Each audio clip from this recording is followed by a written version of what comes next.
기도하시겠습니다. 하나님 말씀하시옵소서. 우리가 듣겠삼나이다. 성령님, 우리의 연약함을 아시오니 지혜와 명철을 허락해 주시고 하나님의 말씀을 영의 양식 삼게 하시고 반드시 내일의 삶의 등불 삼을 수 있도록 인도해 주시옵소서. 말씀하시는 분은 아버지 하나님이심을 인정하오며 우리 주 예수 그리스도의 이름으로 기도합니다. 아멘. 마가의 다락방에 120문도들이 모여서 교회가 세워진 역사 이래로 지금까지 교회가 정점에 이르렀던 시기, 최고의 부흥과 성장의 시기를 이루었던 시기를 우리는 중세 시대라고 말합니다. 그 흔적들을 찾아가 보면 정말로 어마어마합니다. 가끔 여러분들이 그 외형적인 모습을 생각해 보면 교황청이라고 하고 그 로마의 베드로 성전을 비롯해서 이탈리아나 유럽의 각 도시들마다 세워져 있는 대성전, 어마어마한 부흥과 또 성장기를 이루었다. 더 나아가서요, 온 유럽이 다 기독교를 국교로 삼았고요, 교황과 이 주교 신부님들의 이 사제들의 권세가 어느 정도로 대단했느냐면 각국의 황제들이나 왕을 세우기도 하고 폐하는 권세를 갖기도 했었고요. 또 일반 재판뿐만 아니라 종교 재판이라고 하는 것까지도 이 사제들이 관여를 해서 형벌을 내리기도 하고 사람을 죽이기도 하고 살리기도 하는 권세를 이 교회가 가졌을 정도로 어마어마한 부흥과 성장기를 이루었습니다. 그런데 아이러니하게도요, 이 최고의 정점에 이른 부흥과 성장기에 어떤 일이 발생을 합니까? 종교개혁이라고 하는 것이 일어납니다. 종교개혁의 핵심적인 요소가 뭐냐면 성경으로 돌아가자라고 하는 거였어요. 그러면 이렇게 생각해 보면요, 그렇게 교회가 부흥하고 성장하는 이 시기에 성경으로 돌아가자라고 하는 종교개혁이 일어났다는 얘기는 그 부흥과 성장이 성경대로 하나님의 뜻대로 이루어지지 않았다라고 하는 것이죠. 겉과 속이 달랐다는 겁니다. 그 이후에 미약하게 시작했던 종교개혁으로 인해서 프로테스탄트라고 하는데 우리 개혁교회가 점차로 부흥하기를 시작했고, 로마 교회들은 쇠퇴를 하고 개신교회가 이제는 부흥의 불길을 맞이합니다. 다른 나라 얘기는 좀 그렇다 치더라도 우리 한국교회만 생각해 보아도요, 천주교가, 부교라고 하는 천주교가 우리 개신교보다도 100년 더 앞서서 선교가 이루어졌습니다. 그리고 100년 뒤에 우리 개신교회가 선교가 이루어졌는데, 지금 현재도 크게 다루지는 않습니다만 제가 20년 전에 신학교를 다닐 때의 통계 데이터를 보면 그때 당시 천주교는 300만 교인이었고요, 우리 개신교는 1000만에서 1200만이라고 할 정도로 비교를 해보면 3배, 4배 될 정도의 엄청난 부흥을 우리 한국교회가 이루고 있었어요.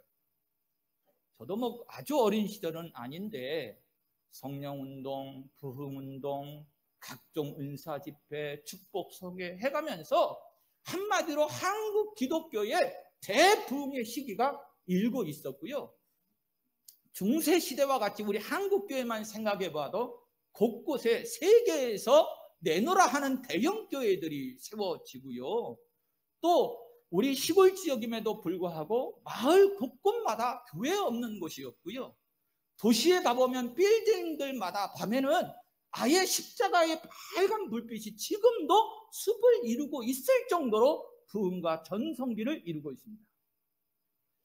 그런데 그 가운데서도요, 이 부흥과 성장의 전성기에 성경으로 돌아가자고 주장하는 목사님들이 나오기를 시작해요. 그래서 이 강단에서 강해 설교라고 해서 성경 말씀을 차곡차곡 성경대로를 주장하면서 강해 설교를 하는 목사님들이 나오기를 시작했고, 저도 다르지 않습니다. 그런데 왜 이 말씀을 이렇게 시작하면서 말씀을 드렸느냐면, 그 이유가 오늘 성경 말씀 본문 속에도 담겨져 있기 때문에 그래요. 자, 10장의 말씀으로 들어왔는데, 이 10장은 사실 9장 속에서 말씀했던 내용을 다시 한번 해설해 주는 내용인데, 이 로마서를 살펴보면 바울 사도가요, 아주 천천히 가면서 때로는 한 주제를 가지고 반복학습법이라고 그러잖아요. 제가 왜 제일 좋은 교수법은 반복학습법이라는 말씀을 드렸는데, 이 바울 사도는 한 주제를 그냥 지나가는 법이 없습니다. 천천히 더딜지라도 분명하게 확실하게 짚어가면서 강조를 해가면서 조금씩 전진해 나가는데, 10장도 가만 보니까 새로운 주제가 아니에요. 이미 9장에서 다루었고 앞에서 살펴보았던 내용들을 다시금 점검하면서 나아가는데, 1절 말씀에 보면 형제들아 내 마음에 원하는 바와 하나님께 구하는 바는 이스라엘을 위함이니 곧 그들로 구원을 받게 함이라 라고 하는 말씀이지요. 우리가 9장 1절에서 3절까지의 내용 속에 이미 이 기도와 간구가 드려지고 있었는데, 바울 사도는 이 자신의 민족인 이스라엘의 구원 문제를 놓고 하나님 앞에 기도할 때에 나 자신은 저주를 받아가지고 그리스도에게서 끊어질지라도 원하는 바로다, 이럴 정도였어요. 그런 후에 2절은 굉장히 중요한 구절이기 때문에 우리 성도님들이 한번 같이 읽어보도록 할 텐데, 자, 2절 말씀 같이요. 내가 증언하노니 그들이 하나님께 열심히 있으나 올바른 지식을 따르는 것이 아니니라. 아멘. 내가 증언하는데 그들이 하나님께 열심은 있으나, 이렇게 말합니다. 유대인들이 가지고 있었던 열심을 인정하고 있어요. 그런데 여러분, 오늘 이 말씀은 좀 우리에게 적용시켜야 되니까 자세히 좀 보십시다. 이 유대인들, 이스라엘이 가지고 있었던 열심이 세상 열심이 아니었어요. 분명히 성경이 말씀하고 있기를 하나님께 열심, 하나님을 향한 열심이라고 말씀을 주고 있습니다. 하나님께서 주신 율법대로 살아가려고 했던 이 유대인들의 열심은 바울 사도도 성경도 인정한다는 거예요. 특히나 바리새인들의 열심은 더욱더 그러했지요. 바울 자신도 이렇게 말했던 적이 있습니다. 빌립보서 3장 6절에 가보면 열심으로는 교회를 박해하고 율법의 의로는 흠이 없는 자라, 이렇게 자신을 소개할 정도의 열심, 그 열심이 나에게도 있었다, 이렇게 말합니다. 그런데 문제는 2절 이 뒷부분에 보니까 올바른 지식을 따른 것이 아니니라, 이렇게 말해요. 여기에 이제 문제가 발생한 겁니다. 하나님께 열심이라고는 말했는데, 그런데 그 열심의 문제는 성경대로, 하나님의 뜻대로, 성경의 올바른 지식대로 따른 열심이 아니었다는 거예요. 바울 사도가 지금 지식이라고 말하고 있죠. 올바른 지식이라, 지식을 말하고 있는데, 하나님의 뜻을 온전히 분별하는 지식이겠죠. 성경적인 지식이라고 말을 해야 맞을 것 같습니다. 그런데 올바른 지식을 좇은 것이 아니니라. 그들에겐 분명히 성경이 들려져 있었는데, 그런데 성경을 성경대로 하나님의 뜻대로 알고 있는 지식이 아니고, 혹여 그들이 지식을 가지고 열심을 내었다 할지라도 성경을 곡해하고 바르게 그 뜻을 분별하지 못해서 오히려 성경과 위배되는 열심을 가졌다는 거예요. 뒤에 이 부분은 좀 잠깐 설명을 하도록 할 것입니다. 어찌되었든 이들이 하나님께 열심히 있는 것은 내가 인정하는데, 그런데 문제는 이게 성경에 합당한 성경적인 올바른 지식에 따른 열심이 아니었다는 겁니다.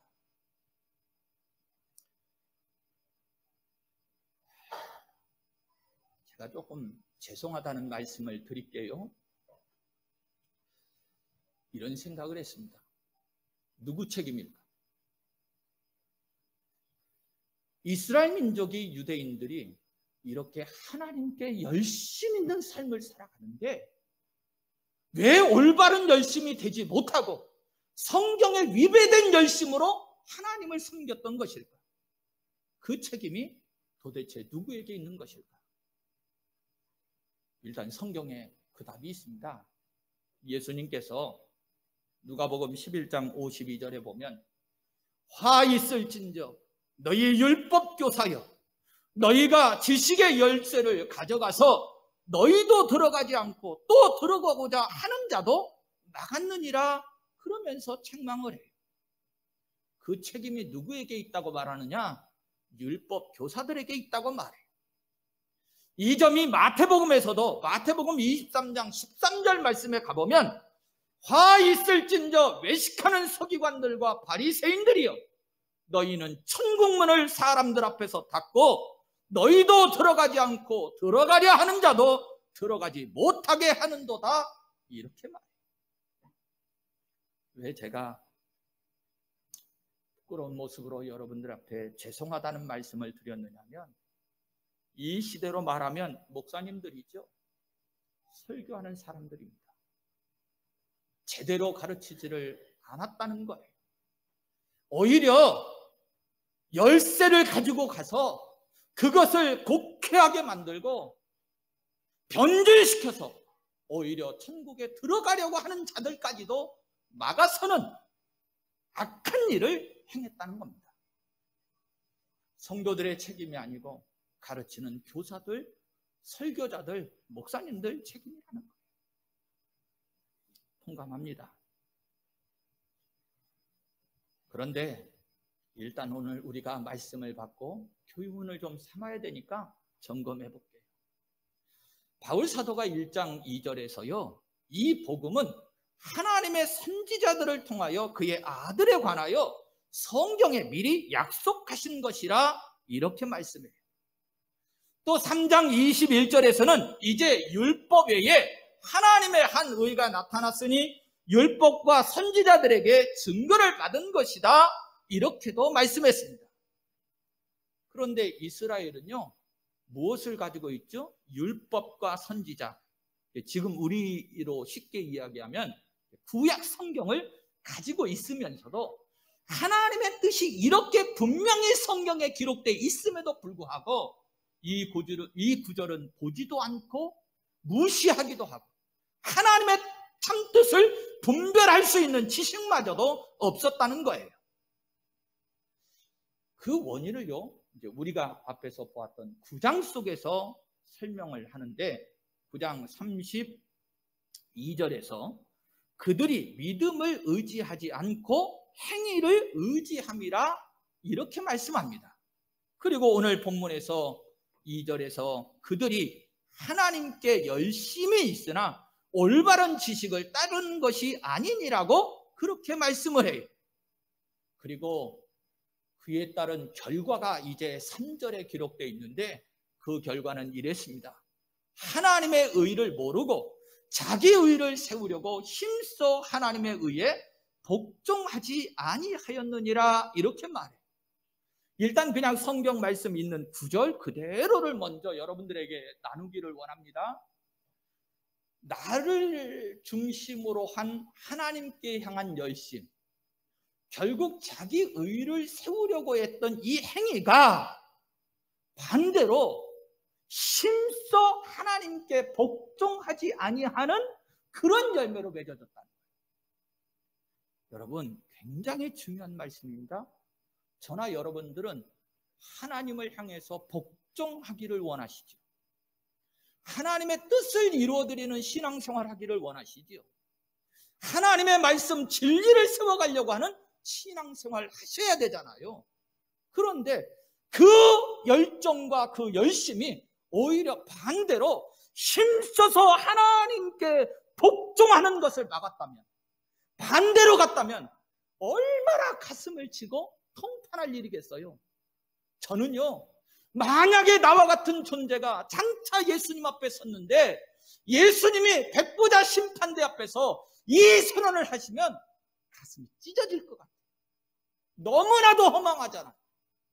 아니, 내가 예수 모르고 살고 내가 세상의 삶을 추구하다가 하나님 앞에 서서 그와 같은 소리를 들으면 그저 내가 잘못했지, 마땅하지.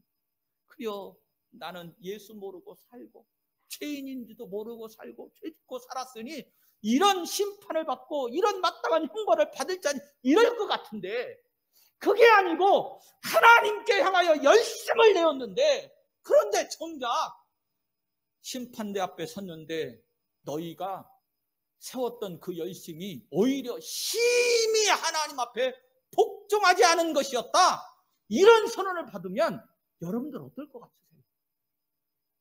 세상 말 좀 할까요? 환장할 노릇이지. 이게 하나님 앞에 열심 있는 신앙을 한다고 했는데 아니라고 한다니까요. 이게 제가 하는 소리가 아니고 성경이 하는 소리고요. 오늘 저와 여러분들에게 경각심을 가지고 나의 신앙생활이 정말로 하나님의 뜻인가 라고 하는 것을 점검하고 되돌아보게 해서 장차 내일의 삶 속에는 이런 하늘이 무너지는 이런 일이 없도록 하라고 말씀을 주고 있는 거예요. 자, 그러면 이렇게 좀 생각을 해볼 수도 있을 것 같습니다. 저는요, 바울 사도의 이 말씀이 갑자기 마음에 와서 부딪히면서 좋아라는 게 떠올랐어요. 여러분, 사실요, 우리가 신앙생활 하는 데 있어서는 두 가지 사항이 반드시 있어야 되고 이것이 또한 조화를 이루어야 됩니다. 앞에서 열심을 얘기했으니까 여러분, 신앙생활이 뜨뜻미지근하면 우리가 잘 알고 있는 비유 있죠. 요한계시록에서 뭐라고 말씀하죠? 차든지 뭐라고 해요? 덥든지 하라고 그래요. 미지근해가지고 내가 토해버리고 싶다 이러시잖아요. 그러니까 성도 여러분, 우리가 이왕지상 하는 신앙생활이면 열심히 해야 되는 건 맞습니다. 이거 있는 거 맞아요. 그런데 한 가지가 더 있어야 되잖아요. 그게 뭐죠? 하나님의 말씀에 대한 올바른 지식. 만약에 지식은 있는데 그런데 이 지식대로 행하지 아니하면 성경 표현대로 하면 차디찬 재와 같고요. 우리 종종 비유할 때 그러잖아요. 머리만 크고 몸은 왜소한 가분수, 장애 있는 분들과 같다, 이런 표현을 쓰잖아요. 여러분, 그래요. 조화가 있어야 합니다. 열심만 있어서도 안 되고 성경 지식의 박사이기는 한데 행함이 뒤따르지 않는 그런 머리만 큰 자가 되어도 안 되고, 오늘 말씀을 살펴보면 조화. 우리가 성경 하나님의 말씀에 대한 지식도 있어야 되고 또한 우리가 열심으로 행하는 것을 통해서 조화를 이루었을 때 건강한 신앙, 건강한 신앙인의 삶, 하나님의 뜻을 이루어가는 신앙의 삶을 살 수 있다는 거예요. 그런데 좀 그 조화 속에서 오늘 말씀 속에서 강조하고 있는 바는 그렇습니다. 이 강조하는 부분만 딱 떼어놓고 생각하면 이런 거예요. 열심은 있는데 하나님의 뜻에 올바르지 못하면 사실은 그 열심이 독이 된다는 거예요. 그냥 열심히 했는데 모르게 했다, 뭐 이 정도로 끝나는 게 아니고 오히려 그것이 독이 된다는 겁니다. 그 말씀을 우리에게 주고 있는 거예요. 그리고 3절 속에서는 두 가지의 대조가 이루고 있는 것을 좀 있는데 살펴보면 그래요. 첫째가 하나님의 의라고 하는 것과 자기 의라고 하는 것이 대조를 이루어요. 성경에 아주 세밀하게 저희들에게 가르치는 겁니다. 의라고 하는 것은 다 좋은 것이잖아요. 정말 그렇습니까? 의롭다고 하면 다 좋은 거냐, 그런 말이에요. 우리가 이 착각 속에 살아요. 아니요. 성경에서는요, 분명히 구분을 하고 대조를 하는데 의라고 해서 다 좋은 것, 똑같은 것이 아니고 자기 의를 세워가는 것은 교만, 죄, 그 결과에 싹슨 사망, 여러분 안 좋은 거라고 말해요. 의라고 다 좋은 게 아니고 자기 의를 세우려고 하는 열심, 그 행함은 결국은 독이 되어서 나로 하여금 멸망에 이르게 만들어요. 그런데 성경은 그에 반대되어 참되게 좋은 의를 말씀하는데 하나님의 의를 말씀을 합니다. 우리가 로마서에 들어와서 이 부분이 처음부터 강조되어 있었잖아요. 하나님의 의, 1장 17절 속에서 복음에는 하나님의 의가 나타나서, 제가 오랫동안 설명을 해왔으니까 간단하게만 지나갈게요. 하나님의 의는 칭의였지요. 우리를 의롭다고 여겨주신 하나님께서 친히 마련해 주셨기 때문에 그 칭의를 하나님의 의라고 말하고, 하나님께서 값없이 주신 선물이기 때문에 우리가 은혜라고 말하는 거예요. 그런데 이와 반대로 자기의 의라고 말하는데, 행함으로 의롭담을 얻으려고 하는, 오늘 이 성경적에서 삼을 교훈은 율법적인 의, 율법의 의를 말하고 있는 겁니다. 그리고 둘째로 자기 의를 세우려고라고 하는, 이 세우다라고 하는 말이 있고요, 하나님의 의를 복종하지 아니했다라고 하는 이 복종이라고 하는 이 말이 대조를 이루고 있어요. 이 세우다라고 하는 말은 우리 표현으로 좀 갖고 오면 이런 겁니다. 고개를 빳빳이 세우고 이 교만의 모습, 이걸 말하고 있는 거고요. 복종이라고 하는 것은 한마디로 무릎 꿇는 거잖아요. 그렇죠? 하나님 앞에 무릎 꿇는 거, 이게 복종인데 이것에 대한 말씀을 주고 있어요. 3장 25절에서 이 예수를 하나님이 그의 피로써 믿음으로 말미암는 화목제물로 세우셨으니, 이렇게 말씀하시면서 하나님께서 우리에게 의를 주시려고 자기 아들을 화목제물로 내어주셨다. 우리가 한 것 아니고 하나님이 다 하셨다. 이렇게 말씀했는데, 그런데 오늘 이제 이 이스라엘 민족이라고 하는 우리 앞선 선배, 선민이라고 하는 이 주체를 통해서 오늘 부름받은 우리에게도 이제 경계를 삼게 하시는 건데, 이렇게 하나님이 해주신 의, 복음, 그리스도 앞에 이스라엘은 무릎 꿇고 엎드린 것이 아니었어요. 복종한 것이 아니었단 말이에요. 오히려 고개를 빳빳이 들고 그 맞은편에다가는 자기 의를 세우려고, 힘써 세우려고 했다는 것입니다. 이것이 교만이고요, 하나님을 대적하는 것이었어요. 즉 율법과 선지자, 구약 성경이 하나님의 의가 나타날 것이다 이렇게 증거했는데, 여러분, 그 나타날 증거를 믿음 가운데 기다리고 나타났을 때 그 앞에 복종한 것이 아니고, 그 나타날 의라고 분명히 말씀했는데 그 나타날 의가 아니고 자기 의를 오히려 내놓고 자기 의를 세우려고 그렇게 했다는 겁니다. 저는 이것도 이렇게 결론을 좀 맺었어요. 무지했다. 그런데 그 무지함이 모든 이들에게 해당되는 건 아닙니다. 이 무지라는 말은 모른다는 뜻이잖아요. 몰라서 그랬다 그러면 조금 뭔 잘못을 해도 이해가 좀 되잖아요. 그렇죠? 일반 성도들은 무지했다, 저 동의할게. 그런데 여러분, 성경에 보면 예수님 탄생하실 때 동방박사들이 헤롯의 궁을 찾아가 가지고 만국의 왕이 되실 분이 태어났는데 어디 계십니까? 그리고 물어요. 그러니까 헤롯 왕이 놀래가지고 이게 도대체 무슨 일이냐. 그래서 자기는 알지 못하니까 이것을 알 것이라고 생각되는 율법학자들을 다 불러 모아놓고 이 일에 대해서 물어봅니다. 그랬더니 이들이 성경적으로 알고 있었어요. 몰랐다, 무지가 아니다, 그런 말이에요. 알고서 여차해서 베들레헴에서 태어날 것입니다. 이랬더니 오히려 이 헤롯이 악한 마음을 가지고 어떻게 합니까? 메시아의 탄생, 만국의 왕의 탄생을 막으려고 어린아이들을 다 몰살시키는 그런 일을 벌이잖아요. 여러분, 모든 사람이 무지한 게 아니고 알고는 있는데 하나님의 뜻을 거역했던 이들, 그들은 악했습니다. 무지한 게 아니었다, 그런 말이에요. 결국 가르치는 목사가 잘못되면 교회와 성도들이 병들고요, 하나님께 열심을 한다라고 하는 그 열심이 오히려 독이 되는 결과를 가지고 오는 것을 보면서 제가 너무나도 가슴을 치고 두려운 마음이 들었습니다. 자, 그런데 성도 여러분, 오늘 말씀에서요, 또 한 가지 꼭 여러분들과 나누어야 되는, 정말로 이 시대와 성경에서 중요하게 다루고 있는 한 요소를 또 다루려고 합니다.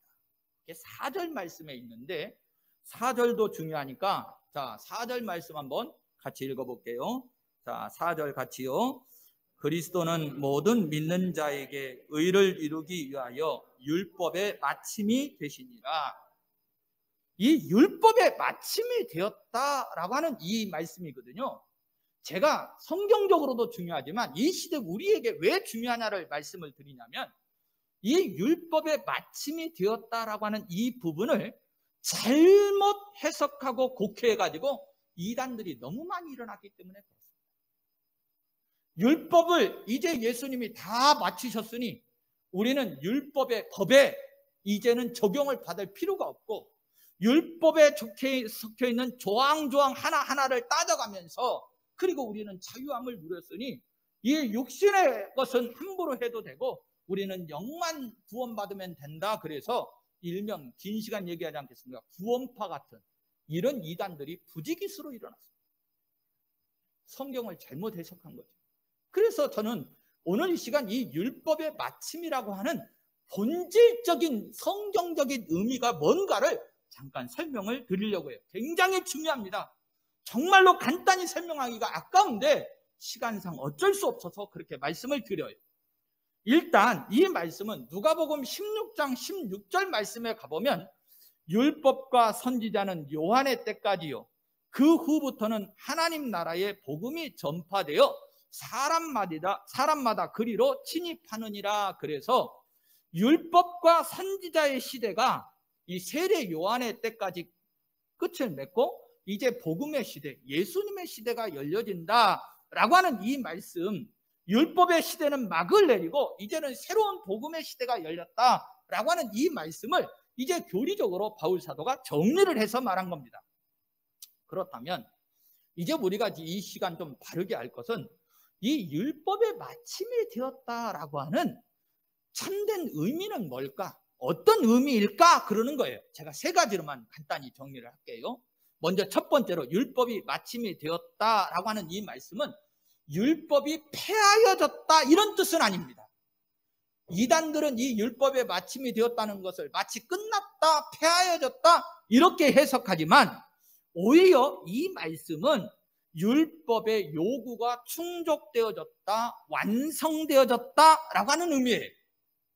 여러분, 율법에서 죄의 값은 사망이다라고 하는 결론을 짓죠. 그렇죠?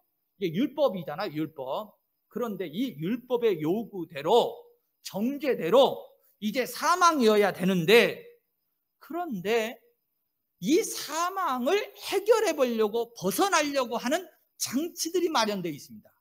그래서 율법을 우리가 온전히 지키지 못한다라고 하는 것은 율법을 통해서 의에 이르고 구원에 이르지 못한다는 것은 이미 구약시대에서부터 있었던 일인데 안타깝게도 이거를 보지 못하고 성경 말씀 이 진리를 따르지 못해요.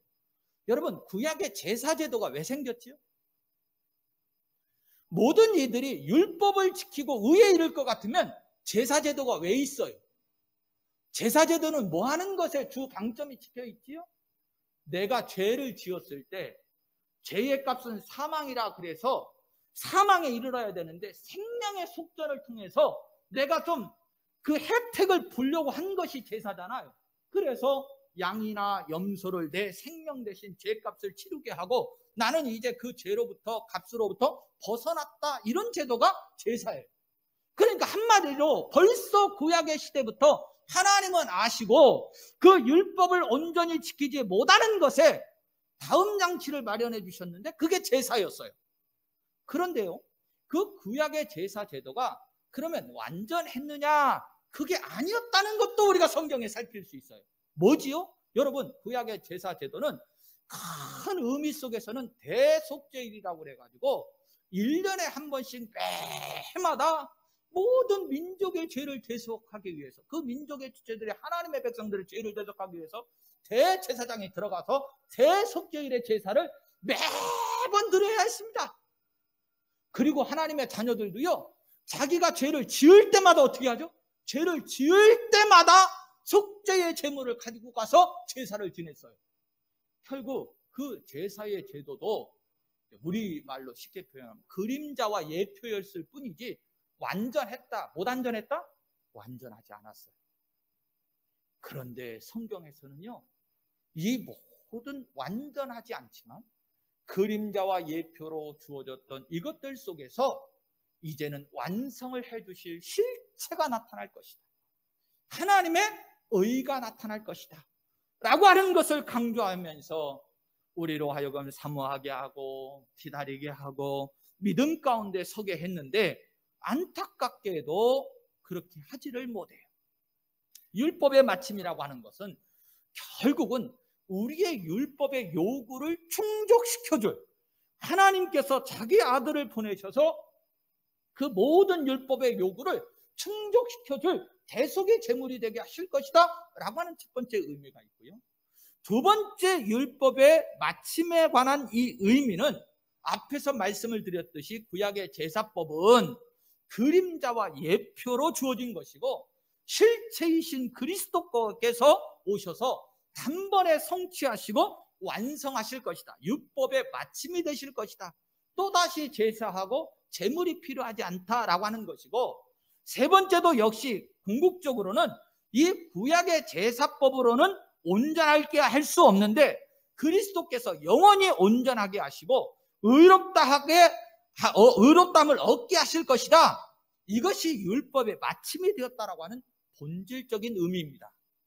그런데 이 참된 의미를 놔두고 그저 조목조목 조항 하나하나를 따지면서 또 율법이 폐하여졌으니 나는 그 법에 적용을 받지 않는다고 해서 방종하고 방탕하고 하나님의 뜻과는 어긋난 삶을 살아가는 이들이 있다, 그런 말이에요. 아니요, 성도 여러분, 이 말씀을 더 두려워하셔야 됩니다. 그리고 이 점이 4절 앞에 부분에 그리스도는 모든 믿는 자에게 의를 이루기 위하여 이렇게 말씀하고 있어요. 한마디로 율법이 주어진 것은 결국 의 때문인데 율법으로 말미암은 의가 온전히 이루어지지 못했기 때문에 이 구원 계획을 하나님이 세우시고 독생자 예수 그리스도를 보내셔서 율법의 의는 행함을 통해서 얻는 세워가는 의인데 이것을 이루지 못할 것이기 때문에 믿음으로 얻는 의를 우리에게 허락해 주셨는데 이게 복음이라는 거예요. 사랑하는 성도 여러분, 오늘 저나 여러분들에게 큰 틀 속에서 두 가지의 핵심적인 요소를 오늘 우리에게 말씀을 주셨습니다.